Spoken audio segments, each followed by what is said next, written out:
formation médicale continue du médecin en général et du médecin généraliste en particulier, on ne peut pas négliger le rôle que jouent ou que peuvent jouer les associations. Beaucoup de manifestations sont organisées régulièrement à travers tout le Maroc, sous forme de tables rondes ou de congrès ou de symposiums.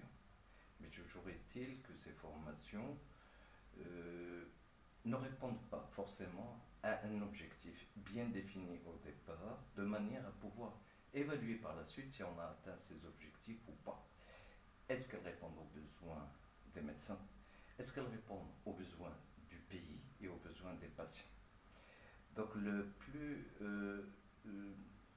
rationnel serait d'envisager des thèmes de formation, des méthodes de formation qui font appel à la mémoire au long terme.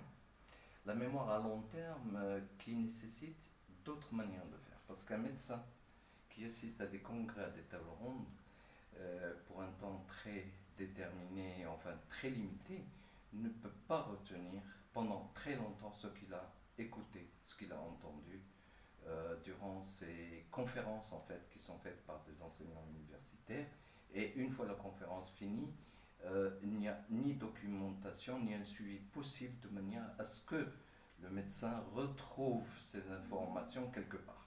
Ni sur un site, ni dans des revues, ni dans des documents qui seraient remis au médecin. Donc c'est des formations à l'emporte-pièce.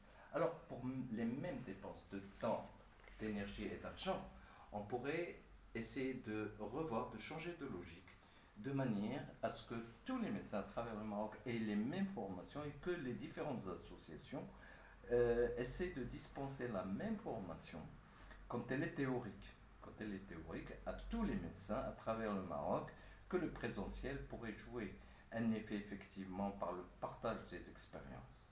Mais cela ne suffit pas.